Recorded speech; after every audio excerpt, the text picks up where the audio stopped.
Carta de Paulo à igreja que estava na cidade de Filipos, capítulo 4, versículo 1. Nosso texto diz o seguinte: portanto, meus irmãos, amados e muito saudosos, minha alegria e coroa, sim, amados, permanecei deste modo firmes no Senhor. Domingo próximo passado, no período da escola dominical, nós lemos neste mesmo livro o apóstolo Paulo dizendo para você e para mim que nós deveríamos nos alegrarmos no Senhor, e ele repete: alegre-se no Senhor e alegre-se no Senhor. À noite, nós lemos o Salmo 139, que nos dá razão, nos mostra por que nós devemos nos alegrar no Senhor, porque Ele está presente na vida de cada um de nós e nos conhece muito bem. Hoje, nós ainda queremos seguir na mesma temática, só que agora, olhando para esse texto e pensando o que nós podemos fazer diante do que Deus tem feito por nós, para que você viva bem neste mundo, apesar das dificuldades e das lutas. Esta é uma carta que o apóstolo Paulo escreve para a igreja em Filipos. Sabemos pela tradição que ele estava preso em Roma, que recebe um irmão querido lá da igreja de Filipos, com alguns donativos para ele, com algumas ofertas. E aquele irmão também traz algumas preocupações em relação ao apóstolo Paulo. Aquela igreja queria saber como ele estava. E nós temos então o apóstolo Paulo respondendo aos anseios daquela igreja, dizendo: vou bem, obrigado, e convidando aqueles irmãos para se alegrar com ele, mesmo estando ele numa situação de prisão, com a possibilidade até de perder a vida. E ele dá outros ensinamentos àquela igreja por meio desta carta. E hoje pela manhã eu quero, na verdade, olhar para esse texto e pegar só a parte final dele. A parte final, praticamente a última linha do texto aí, quando o apóstolo Paulo diz: permanecei deste modo firmes no Senhor. E eu quero olhar essa frase, dividindo esse pequeno texto em duas partes, para a partir desta divisão tirar algumas lições para a sua vida e para a minha vida. Veja que é um texto muito pessoal. Olha a forma como ele trata aqueles irmãos. Isto no início do versículo. Ele vai dizer que aqueles irmãos eram muito amados, né? Ele tinha saudade daqueles irmãos e chega a dizer que aqueles irmãos eram a alegria e coroa dele. Então nós vemos que de fato Paulo tinha uma afeição muito grande por aquela igreja, uma igreja que estava no coração do apóstolo Paulo, e ele demonstra este afeto para aqueles irmãos. Mas neste momento o que nós queremos é aprender com essa parte final: permanecer deste modo firmes no Senhor. E eu quero começar pelas duas últimas palavras que tem aí: no Senhor. O que significa estar no Senhor? Como isto aconteceu para que você esteja no Senhor? Para entender o estar no Senhor, nós precisamos tentar pegar um pouco a história da tua vida. Isso mesmo, a história da sua vida, da minha vida. Como seres humanos, nós herdamos o pecado de Adão. E isto fez de você, no seu nascedouro, o inimigo de Deus. Isso mesmo. Quando você nasceu naquela situação que Davi diz: em pecado me concedeu minha mãe. E isto já coloca você numa relação de inimizade contra Deus. Mas aí nós precisamos voltar um pouco antes do teu nascimento. Não é tão pouco assim, é bem distante. Quando Deus resolveu eleger você para fazer parte da família dele, isso está bem distante de nós. Em teologia nós chamamos de eternidade passada. Lá distante. Quando Deus projetou você e resolveu escolher você para fazer parte da família dele, mesmo sabendo que você nasceria como inimigo dele. O apóstolo Paulo usa uma outra expressão muito forte em relação a isso. Você nasceu morto espiritualmente. E aqui eu estou citando Efésios capítulo 2, 1. Mortos em vossos delitos e pecados, por isso você não consegue agradar a Deus. Deus então resolveu salvar você e agiu na sua vida. Eleição e na história, na tua vida, você tem o que nós chamamos de o dia do seu novo nascimento. Conversão. O que é a conversão? O que é o novo nascimento? A conversão e o novo nascimento é um agir de Deus por meio do Espírito Santo na vida do inimigo de Deus, na vida do morto espiritual, para trazê-lo à vida. Novo nascimento. Alguém que estava com uma relação quebrada, cortada com Deus, ele então agora vai fazer com que essa relação seja refeita. E isso nós chamamos de conversão. A conversão é Deus tirando você do mundo do pecado e levando você para o reino do Filho do seu amor. Através do Espírito Santo, que te tira da morte e dá a condição de você perceber o teu pecado, tua perdição, e ao mesmo tempo te induz ao arrependimento para a vida, o arrependimento de reconhecer os seus pecados e olhar para Jesus Cristo e ver nele a solução. E aí você corre para Jesus e o recebe como Senhor da tua vida e Salvador da tua história. Neste momento da tua confessão, nós temos até aqui Deus agindo em você. A única coisa que você fez foi responder ao agir de Deus. Mas acontece mais, ou aconteceu mais neste momento. Quando você se arrepende e em Cristo Jesus, sinceramente o abraça como Senhor e Salvador, tudo aquilo que Jesus conquistou na cruz passa para você, é agregado a você. E por isso Deus te recebe na família dele, adoção. Você foi adotado, agora está na família de Deus. E estar na família de Deus, sabe por quê? Porque em Jesus Cristo os teus pecados foram perdoados, a tua conta foi paga, e agora você tem uma relação com Deus, exatamente por causa dessa obra de Cristo Jesus, que purificou você de todos os seus pecados. Na carta de Paulo aos Romanos, ele vai dizer que nenhuma condenação há. Para quem? Para os que estão em Cristo Jesus, firmes no Senhor. Para quem está no Senhor. Exatamente porque Jesus foi até a cruz.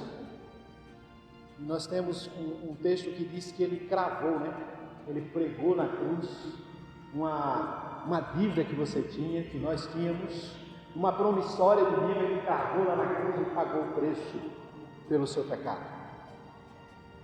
E isto tudo é ação de Deus nos colocando nele, em Cristo Jesus, adotados, justificados.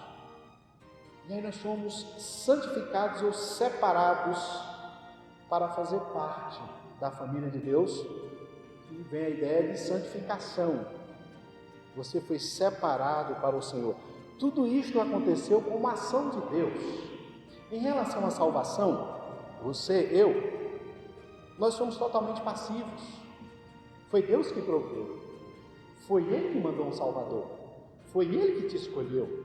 Foi Ele que criou as condições para que você ouvisse ou lesse, ou uma outra forma que Deus usou para chamar você. Foi Ele, e somente Ele, por causa da obra de Cristo, que trouxe você à comunhão com Ele e te deu a condição de viver no Senhor, que é a palavra final aqui desse texto.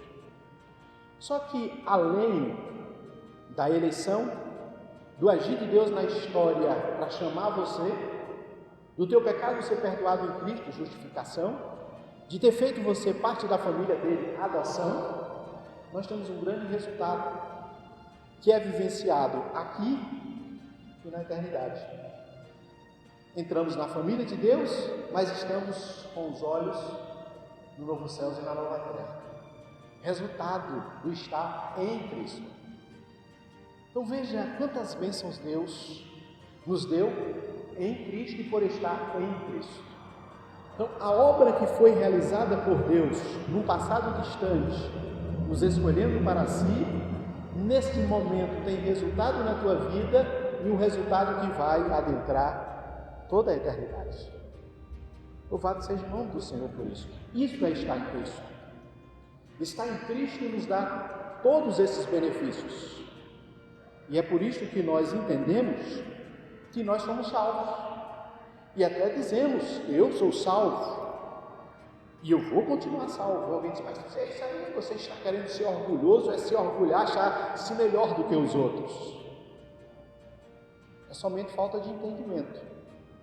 Porque quando nós entendemos que dentro desse processo de salvação, nós somos totalmente pacíficos, que foi Deus que nos salvou,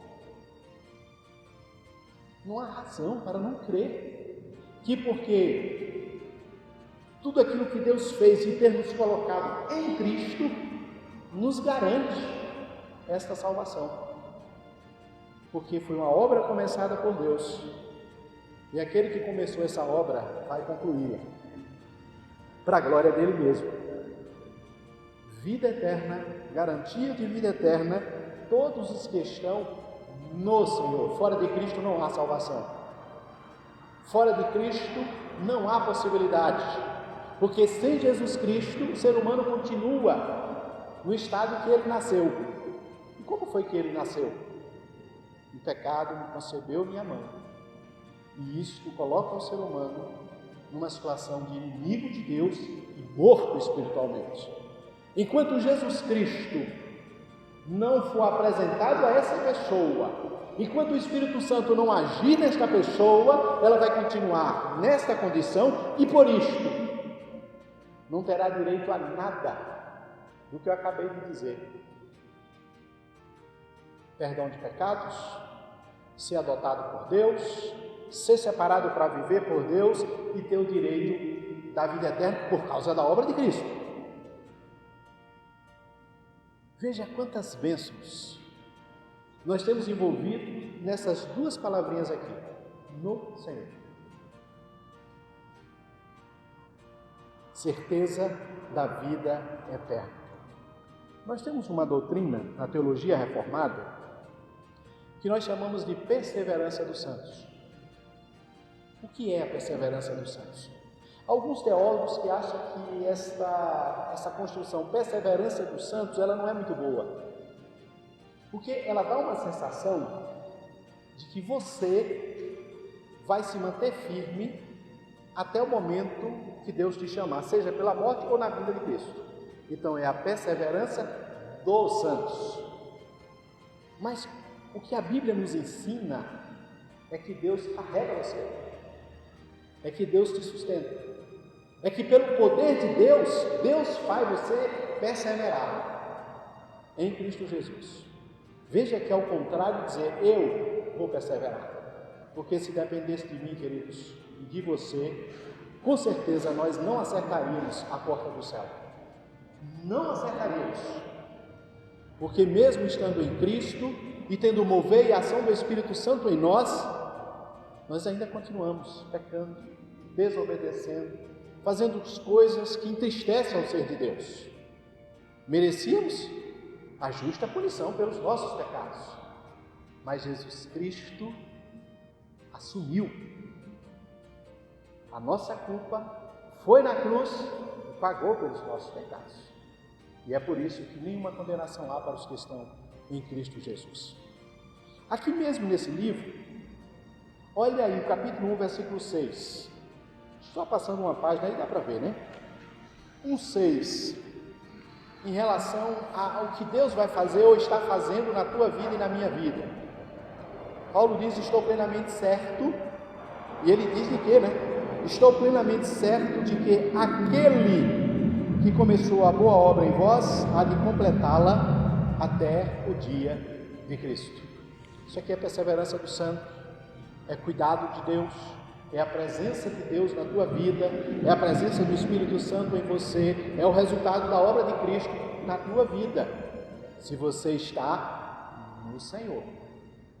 O que começou, vai concluir. Só que o começo de Deus na tua história, não foi no dia que você converteu-se. O começo de Deus, ou da relação de Deus contigo, vai lá no projeto, quando Ele resolveu criar você e separar você para Ele. Desde lá, Deus agiu e vem agindo para te conduzir para onde Ele quer te levar. Os que estão no Senhor, os que vivem no Senhor, devem ter essa convicção do cuidado, da presença e da constância do agir de Deus na vida.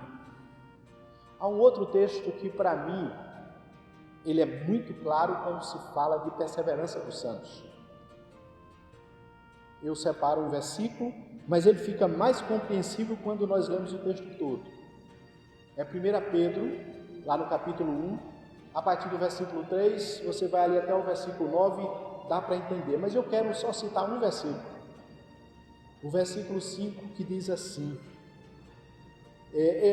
Pedro vem dizendo que nós devemos louvar a Deus, porque Ele nos salvou, nos deu uma herança que está guardada lá no céu, e no versículo 5 ele diz, falando de nós ou de você, ele diz assim, vós que sois guardados pelo poder de Deus, mediante a fé.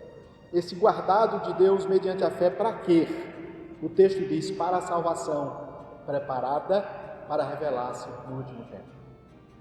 Este versículo, querido, diz o seguinte, Deus está guardando você. Para o quê? Para o que Ele tem para te dar lá na frente. Isso é resultado do estar no Senhor, aqui nesse texto. Então, tudo isso que eu disse aos irmãos está envolvido nessas duas pequenas palavras aqui, no Senhor. Veja quantas bênçãos, queridos, nós temos no Senhor. E o apóstolo Paulo está dizendo para aqueles irmãos que eles deveriam permanecer firmes no Senhor, nessa relação. Porque é no Senhor que nós temos a condição de adorar a Deus, glorificar o seu nome e fazer a sua vontade. E aqui eu quero usar duas ilustrações que a Bíblia nos traz para falar sobre isso. Nós temos uma ilustração que é muito conhecida, que é aquela que diz que você deve construir a sua casa sobre a rocha. Você sabe quem é a rocha. É a ideia de quando você está com a casa construída sobre a rocha, você vai ter os problemas, as dificuldades, os vendavais, mas a casa vai permanecer, porque você está no Senhor. Uma outra ideia que a Bíblia traz é a ideia de estar enraizado. É a ideia de estar plantado em Cristo. De estar plantado em Cristo. E uma planta que tem raízes profundas, ela consegue vencer vendavais. Eu já vi algumas vezes, algumas algarobas, eu diria aí, virada com a raiz para cima. Algaroba é uma planta que não tem, as suas raízes não são tão profundas, e ela faz uma copa bem ampla. E às vezes quando pega um vento mais forte, vez por outra nós vemos uma algaroba derrubada por aí. Mas eu não me lembro de ter visto coqueiro, por exemplo. Não sei quantos de vocês, tem alguns aqui que talvez tenham tido a oportunidade de ver coqueiros arrancados pelo vento. Vocês já viram? Eu não me lembro. E eu me lembro de uma coisa. No meu tempo de seminário, lá em Recife, no Seminário Presbiteriano do Norte, tinha alguns coqueiros lá na frente do seminário, eles eram bem altos, e eu já parei algumas vezes para ver o coqueiro cair. É isso mesmo. Vento, trovões altos, que balançava o prédio, e eu digo, hoje o coqueiro cai. Poxa, se eu sair de lá, eles ficaram. Né? Balançava, aumentar, raiz, profundidade. Então, queridos, nós precisamos desta profundidade, que é exatamente a outra frase que eu quero destacar, ou a parte do texto que eu quero destacar. Qual é a outra parte do texto?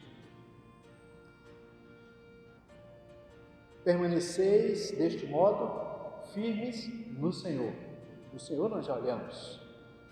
Qual é o mandamento então agora aqui para você e para mim? O que é que o texto diz para você que é mandamento e aqui é mandamento? E aqui eu tenho um imperativo, eu tenho uma ordem. O apóstolo Paulo está mandando você fazer o quê? Permanecer nele. Nós já sabemos quem é ele, já sabemos os resultados e as bênçãos que nós temos de estar nele. Então a ideia aqui é o seguinte: Deus te pegou, tirou você do domínio do pecado e enraizou você em Jesus.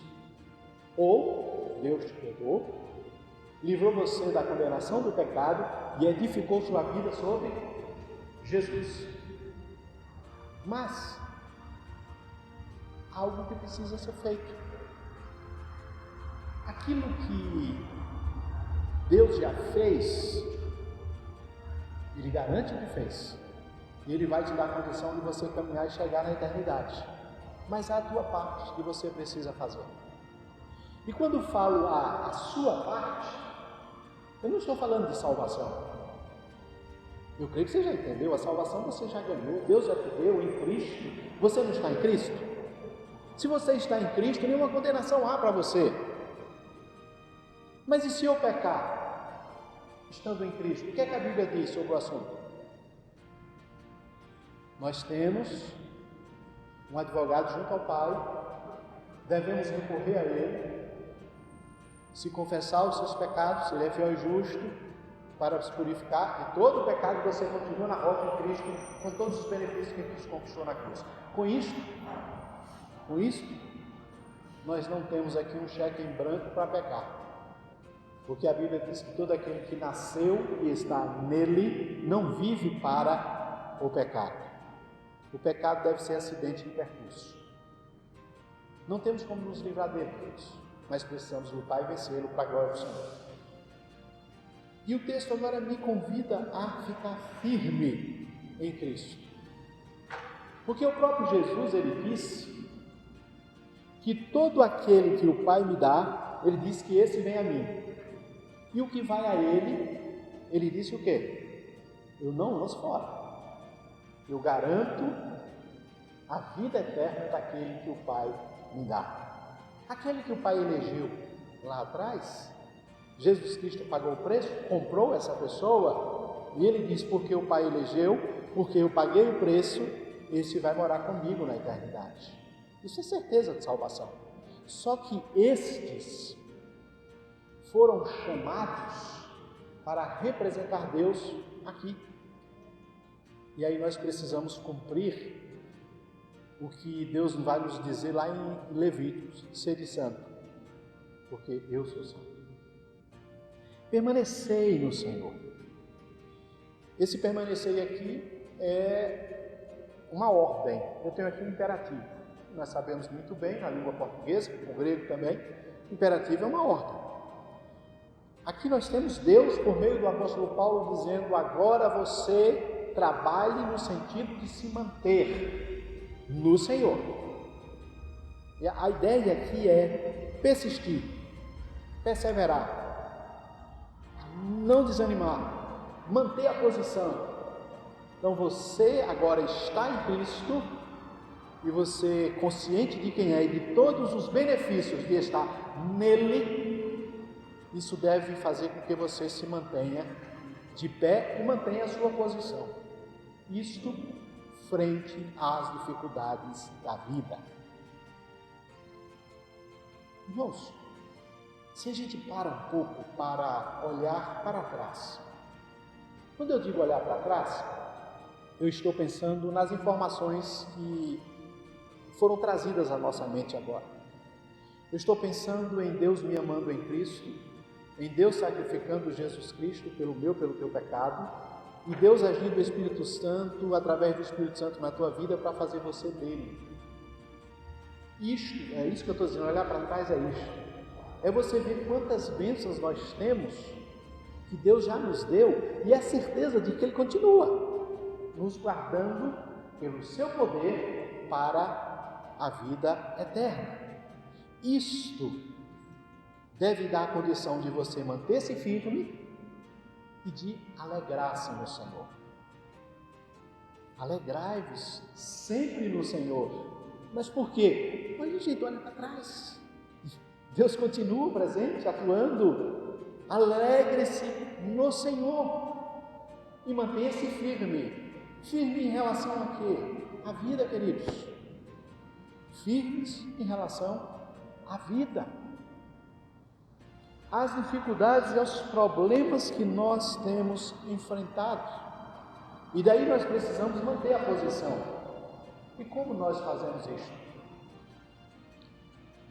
Eu lembro do início da igreja cristã, é nos dito em Atos que aquela igreja perseverava. Acho que alguns já lembram até o texto qual é. A igreja, ela perseverava em quê? Doutrina dos apóstolos. Perseverava na comunhão, perseverava no partir do pão e nas orações. O convite aqui é este: permaneça firme no Senhor. De que forma eu permaneço firme no Senhor? Persevere na doutrina, no ensino bíblico. Tenha prazer e alegria da comunhão com os irmãos. Comunhão no sentido de dividir o teu pão literalmente. E também o partir o pão, a ceia do Senhor, comunhão no Senhor, e orar juntos, um orando pelo outro.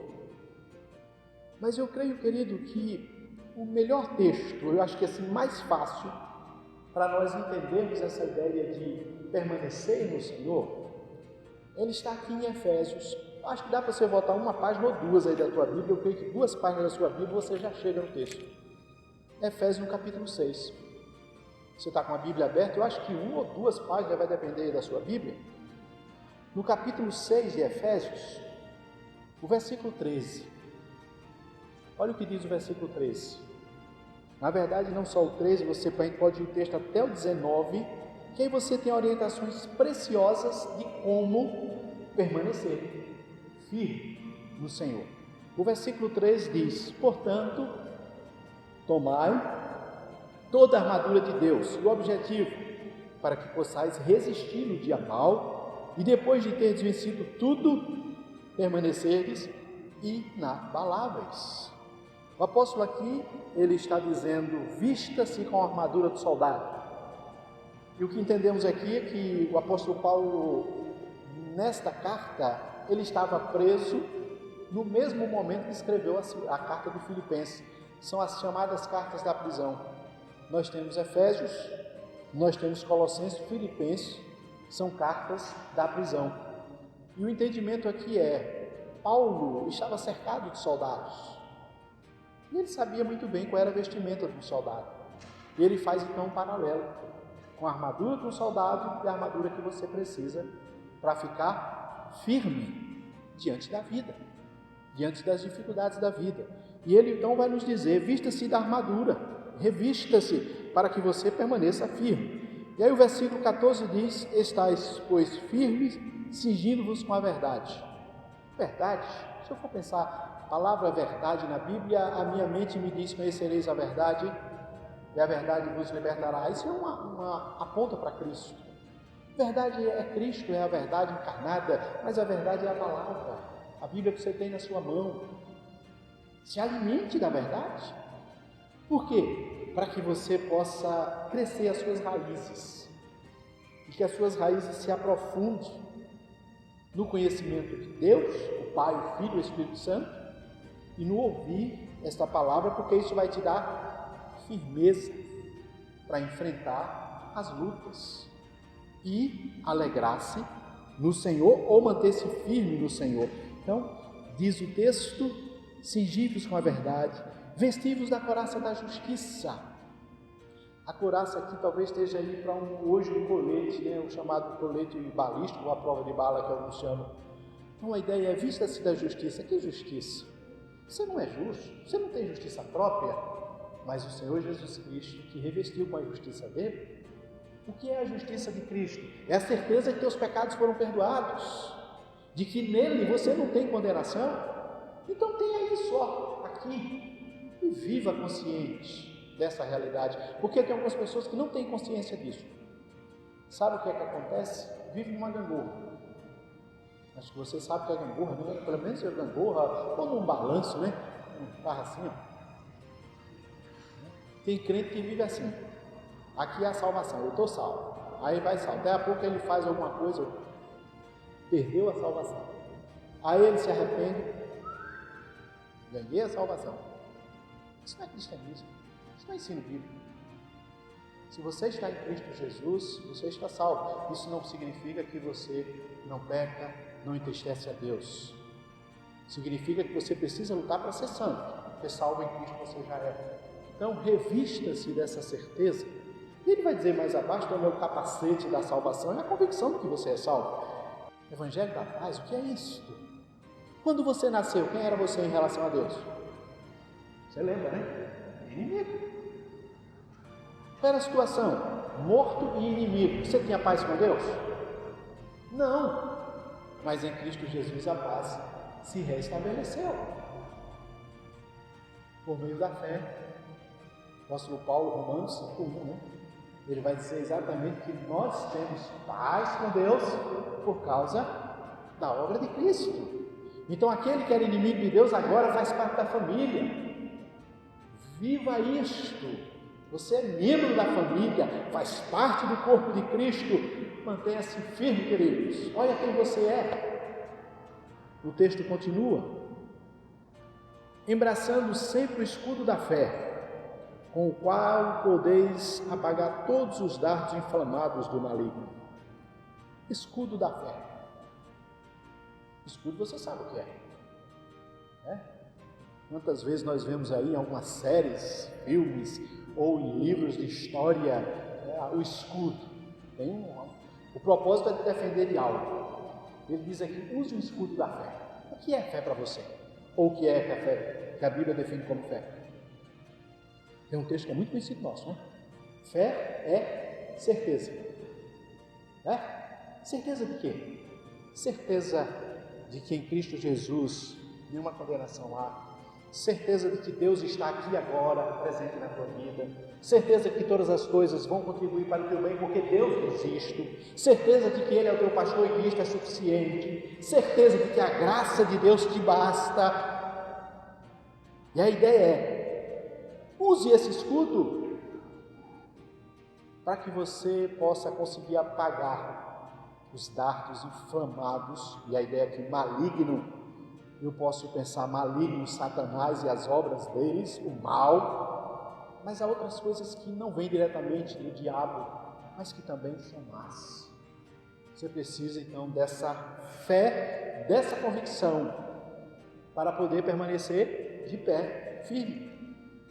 Mantenha-se firme, porque você está no Senhor. E ele continua nos dizendo então, 17: tomai o capacete da salvação e a espada do Espírito, que é a palavra de Deus. Esse capacete da salvação, capacete é alguma coisa, não vai pensar no capacete de moto, né? Mas a ideia é basicamente a mesma. Mas o capacete da salvação é, gente, tenha certeza de quem você é. Quem você é em Cristo? O que Deus tem para você em Cristo? Tenha essa convicção. Não deixe que nada roube de você essa convicção, essa certeza da salvação em Cristo, da vida eterna, da ação do Espírito Santo na tua vida. e alimente-se da palavra da verdade, da palavra de Deus. Porque o alimentar-se da palavra de Deus é que vai fazer com que as tuas raízes se aprofundem. E com raízes profundas, com certeza, nós vamos ter mais condição de vencer os vendavais da vida. E aí nós temos, versículo 17, já estamos concluindo. E diz que você então deve vestir essa armadura, e ele diz, com toda oração e súplica, orando em todo o tempo no Espírito, para isto vigiando com toda perseverança e súplica por todos os santos.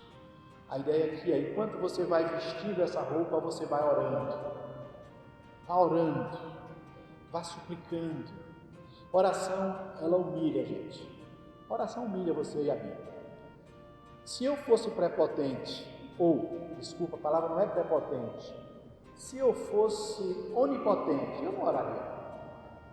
Se você pudesse tudo, você ia orar para quê? Para que tu ia orar, cara, se você podia tudo? A oração nos humilha. A oração é a gente chegar para Deus e dizer, ó Senhor, Tu és grande e eu sou muito pequeno. Senhor, olha para isso, me ajuda, me dá condição. Isso é oração. E aqui nós temos o apóstolo Paulo dizendo o que você pode fazer e deve fazer para manter-se firme. E aí eu volto ao texto da gente, né? Ele diz, no capítulo 4, versículo 1, a parte final, permanecei de modo firmes no Senhor. Entendemos o que é estar no Senhor e os benefícios disso. Agora, você tem responsabilidade porque você está no Senhor. E você precisa desenvolver a sua fé, criar raízes para que você se mantenha em meio às lutas e às dificuldades. E o resultado disto, queridos, é a alegria que o apóstolo Paulo nos diz aqui nesse mesmo texto, no versículo 4. 4:4, olha aí. 4:4 diz, alegrai-vos sempre no Senhor. Outra vez vos digo, alegrai-vos. E olha aonde é que está a alegria. Alegrai-vos sempre aonde? No Senhor. E o que é no Senhor? Lembra as informações que nós recebemos do que é estar no Senhor? Então, isto, quem Deus fez de você, é que deve te dar razão e alegria para viver. E o que nós precisamos fazer é cultivar aquilo que Deus já fez em nós, por meio do conhecer a Deus e a sua palavra. Porque à medida que nós vamos fazendo isto, nossas raízes ficam mais profundas e nós começamos a viver uma outra realidade, e eu digo numa outra dimensão, que é aquela que Pedro diz lá no capítulo 1, versículo 8, viver a alegria indizível e cheia de glória. É estar acima das circunstâncias, porque você sabe quem tem crido, e sabe das bênçãos que Deus já te deu e como Ele está agindo na tua vida aqui e agora. Isso então deve dar tranquilidade a nós, para enraizados em Cristo, viver os embates da vida, mas com a convicção de que sabemos em quem nós temos crido. Fazendo isto, não significa que não vai ter lágrimas nos teus olhos. Vai sim, em alguns momentos nós vamos chorar, natural no ser humano, mas não vai ser o choro do desespero, não vai ser o choro do desalento, não vai ser o choro daquela pessoa que está solta no espaço e no tempo, mas vai ser o choro daquele ser humano que sabe quem é Deus em sua vida, mas por causa das dificuldades que são comuns a nós, se derrama em lágrimas diante do mesmo Deus. Chora pelos seus pecados, chora porque vê a miséria na vida do outro, chora porque falta alguma coisa em nossa vida. Tudo isto é culpa do tal do pecado na nossa história. Mas os que choram no Senhor, a Bíblia diz que estes são bem-aventurados. Então, meus queridos, que nós possamos viver essa parte final aqui do texto que destacamos hoje. Na verdade, todo o conteúdo bíblico. Mas nessa manhã, o nosso foco foi: porque você está no Senhor, faça a sua parte, permaneça firme, cuide da sua vida, alimente-se da palavra, busque se aprofundar em Deus. E eu concluo citando um outro texto,